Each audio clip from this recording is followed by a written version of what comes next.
మంత్రి గారు చాలా విషయాలు చెప్పారు సార్. హజ్ హౌస్ నిర్మాణాన్ని గురించి చెప్పారు సార్. కడప హజ్ హౌస్, హైదరాబాద్ హజ్ హౌస్. భారతదేశంలోనే హజ్ హౌస్ కట్టింది ముఖ్యంగా మహనీయులు చంద్రబాబు నాయుడు గారు. అది ఎకరా స్థలంలో సార్ 11.5 అంతస్తులు కట్టించినాం. ఎకరాలు మీకు తెలుసు, హైదరాబాద్లో 11 అంతస్తులు కట్టకూడదు. దానికి స్పెషల్ జీవో ఇచ్చి కట్టిన తర్వాత నన్ను పిలిపించి 11 అంతస్తులు కట్టించినావు, రూల్స్ లేవు కదా అన్నారు. తమ దయసారన్నాం. దానికి స్పెషల్గా జీవో తీసుకొచ్చి అసెంబ్లీలో పాస్ చేసి ఆ స్థలాన్ని స్పెషల్గా అందరూ కూడా శాసనసభ సహకారంతో దాన్ని పాస్ చేసినాం సార్. దాన్ని మేము ఆదర్శవంతంగా తీసుకొని భారతదేశంలో ఉండే రాష్ట్రాలన్నీ వచ్చి చూసాయి సార్. ఇటువంటి హజ్ హౌస్ సెంట్రల్ హజ్ హౌస్ కమిటీ బాంబేలో తప్పని సార్. మహనీయులు చంద్రబాబు నాయుడు గారు అప్పటికప్పుడు ఆ రోజుల్లో 10-15 వేల కోట్ల రూపాయలు ఖర్చు పెట్టి అక్కడ హజ్ హౌస్ కట్టాం. అన్ని సౌకర్యాలు కలిగించాం సార్. ఎవరైతే హజ్ కాబట్టి సార్ ఆ రోజు ఎంబార్కేషన్ పాయింట్ కూడా లేదు సార్. హైదరాబాద్ వాజ్పేయి గారు చెప్పి మమ్మల్ని అందరినీ పంపించి మాతో పాటు 29 మంది ఎంపీలు ఆ రోజు వాజ్పేయి గారి దగ్గర పోయాం సార్. 5-10 నిమిషాల్లో వాళ్ళు ఆర్డర్ ఇచ్చారు సార్. జస్వంత్ సింగ్ గారిని పిలిపించి ఇమీడియట్గా హైదరాబాద్ ఎంబార్కేషన్ పాయింట్ ఏర్పాటు చేయండి, ఎంబార్కేషన్ పాయింట్ లేదని చెప్పి ఇవ్వడం జరిగింది. అది చంద్రబాబు నాయుడు గారి పని. నేను స్వయంగా పోయాను సార్. 5 నిమిషాలు పాపం ఇంటూ ఇచ్చారు మహానుభావు వాజ్పేయి గారు. మరి అటువంటి ఆ ప్రభుత్వం మనం చేశాం సార్. దాని తర్వాత ఇప్పుడు దాన్ని ఆదర్శవంతంగా తీసుకొని అన్ని రాష్ట్రాలు వచ్చినాయి, చూసినాయి, అన్ని రాష్ట్రాలు కడతా ఉన్నారు. హజ్ హౌస్ బ్రహ్మాండం కట్టారు. చంద్రబాబు నాయుడు ఒక మంచి ఆర్కిటెక్టర్ పిలిపించి బ్యూటిఫుల్గా హైదరాబాద్ నడిబొడ్డున కట్టాం సార్. అదేవిధంగా కూడా మన ప్రభుత్వం మళ్ళీ రాష్ట్రం విడిపోయిన తర్వాత ఒక హజ్ హౌస్, మంచి హజ్ హౌస్ కట్టాలని చెప్పి ఒక ప్రభుత్వం వచ్చిన తర్వాత మరి స్థానికంగా కడప వాస్తులైనటువంటి మన ఆ జిల్లా వాస్తులతో శాసనసభతో వచ్చి ముఖ్యమంత్రి గారికి పోతే కడపలో హజ్ హౌస్ కట్టాం సార్. కడపలో హజ్ హౌస్ కట్టిన తర్వాత మంచి బ్యూటిఫుల్ కట్టారు సార్. ముఖ్యమంత్రి గారు 25 కోట్ల రూపాయలు శాంక్షన్ చేశారు సార్. 12 కోట్ల రూపాయలు ఖర్చు పెట్టాం. ఇక మిగతా డబ్బు రావాలా, మిగతా డబ్బు రావాలంటే మన ప్రభుత్వం పోయేది. ఎవరు ఇవ్వాలి సార్? జగన్ గారు ఇవ్వాలా. ఆయన జిల్లావాడు కాదా? ఆయన బాధ్యత లేదా? మైనార్టీలు అంటే ఆయన కూడా ప్రేమ ఉండాలి కదా సార్. పులివెందులు కూడా చాలామంది మైనార్టీ ముస్లింలు ఉన్నారు.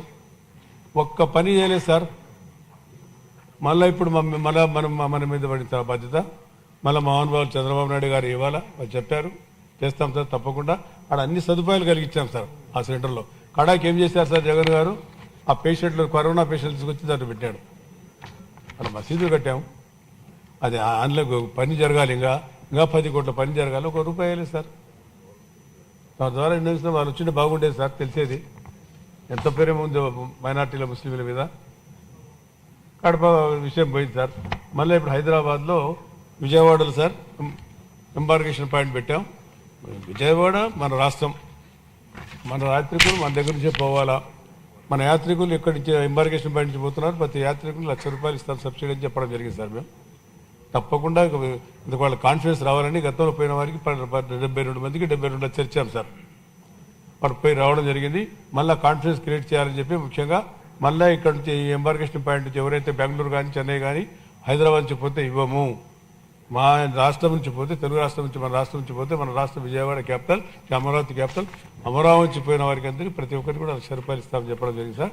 దాన్ని దృష్టిలో పెట్టుకో. ఎందుకంటే మన వాళ్ళు అక్కడి నుంచి పోతే మన లాభం సార్. కాబట్టి అటు నుంచి ఎంటీ ఫ్లైట్ రావాలా, మంచి ఎంటీ ఫ్లైట్ పోవాలంటే మరి దాని ఛార్జీలు అదనంగా భారం పడతా ఉంది. ఇవన్నీ దృష్టిలో పెట్టుకొని వారికి 1,00,000 రూపాయలు సబ్సిడీ ఇస్తున్నాం సార్. తర్వాత ఇక్కడ హజ్ హౌస్ కావాలన్నారు సార్. ముఖ్యులు పాపం మహానుభావులు మళ్ళీ ఆ రోజు చంద్రబాబు, నేను కూడా ఉన్నాను సార్. అప్పుడు కూడా విజయవాడలో దాదాపు ఎకరా 20 సెంట్లలో హజ్ హౌస్ శంకుస్థాపన చేశారు. మన ప్రభుత్వం పోయింది. మళ్ళీ ఎవరు బాధ్యత సార్? ప్రభుత్వం 5 ఏళ్ళలో బాధ్యత కదా సార్. ఎవరి కోసం సార్ ఇచ్చారు? చంద్రబాబు నాయుడు గారిని కట్టించింది ఏదో ముస్లింలు మక్కా పోయే వాళ్ళు ఎవరికైతే పోతారో, భగవంతుని దర్శనం పోతారో వారి కోసం కట్టించారు. అన్ని వసతులు కావాలా పేదవారని చెప్పి పట్టించుకోనే లేదు ఆయన. మన అసెంబ్లీ కావాలంటే మళ్ళీ సిగ్గుచ్చేటు అందరు చూస్తే, మా ముఖాలు చూస్తే ఏం పని చేసినాడని అడుగుతారని. కాబట్టి సార్ తప్పకుండా హైదరాబాద్ సిఆర్డి మంత్రి గారు ఇక్కడే ఉన్నారు. గతంలో నారాయణ గారు ఇచ్చారు సార్. 10 ఎకరాలు ఇస్తామని చెప్పారు సార్ ఇస్లామిక్ సెంటర్కు. దాంట్లో హజ్ హౌస్ కూడా మనం ఏర్పాటు చేస్తామని ముఖ్యమంత్రి గారు చెప్పారు. కాబట్టి తప్పకుండా ముఖ్యమంత్రి గారి దృష్టికి తీసుకుపోయి మహానుభావులు చంద్రబాబు నాయుడు గారు చేస్తారు, నాకు నమ్మకం సార్. చెప్పారు కూడా సార్ ఆ రోజు నేను ఉన్నప్పుడు. తర్వాత అప్పుడు హజ్ బోర్డు చైర్మన్ ఉన్నప్పుడు జలీల్ ఖాన్ గారు ఉన్నప్పుడు కూడా అందరూ పిలిపించి మాట్లాడి ఇక్కడ ఇస్లామిక్ సెంటర్ 10 ఏకర్స్ ఇస్తాం ఈ సిఆర్డీలో మీరు మీకు ఏ రకం కావాలో సదుపాయాలు అన్ని రకాలుగా మీరు నచ్చిన వారిని పిలిపించి చేసుకోండి అని చెప్పారు సార్. తప్పకుండా వారు చెప్పినట్టు దృష్టిలో పెట్టుకొని తప్పకుండా ఎంబార్కేషన్ పాయింట్ అమరావతి, ఎందుకంటే విజయవాడ కన్నా అమరావతిలో అన్ని సదుపాయాలు వస్తున్నాయి కాబట్టి అమరావతిలోనే అన్ని కార్యక్రమాలు ఏర్పాటు చేస్తాం. అంతవరకు కడపలో స్కిల్ డెవలప్మెంట్ పెట్టమని చెప్పినారు సార్. కడప వాసులు కూడా మాట్లాడి, ఎందుకంటే ఆ జిల్లా వాళ్ళు కూడా చాలామంది ఇక్కడే ఉన్నారు, వాళ్ళతో మాట్లాడి స్కిల్ డెవలప్మెంట్ చేయాలి సార్. అది ఖాళీగా ఉంటే పనికిరాదు, ఎందుకంటే కడప నుంచి హజ్కి పోయే వాళ్ళు పోలేరు. ఎందుకంటే కడప నుంచి పోవాలనుకుంటే వాళ్ళు ఇక్కడికి రావాలా, భవిష్యత్తులో ఇక్కడికి రావాలా. మద్రాసు చెన్నైకి పోకుండా బెంగళూరు పోకుండా అందరూ కూడా హజ్ యాత్రికులు మన రాష్ట్రాన్ని మన యాత్రికులకు అన్ని సదుపాయాలు కలిగిస్తాం తప్ప మేము మన భారతదేశంలో మన రాష్ట్రంలో కల్పించిన సదుపాయాలు ఎవరు కలిగేస్తారు. మానవులు చంద్రబాబు నాయుడు తప్పనించి ఎవరు చేయలేదు. ఎందుకంటే నేను దాదాపుగా వారితో పాటు నేను పనిచేస్తున్న సార్ 45 నెలల నుంచి. కాబట్టి వారు ఏదనుకున్నా ప్రజలంటే గౌరవం సార్ ఆయనకు. కాబట్టి మైనార్టీ సంస్థలనే దానికంతా గౌరవించి ఈరోజు స్థాయికి తీసుకొచ్చారు సార్. కాబట్టి థ్యాంక్ యూ సార్.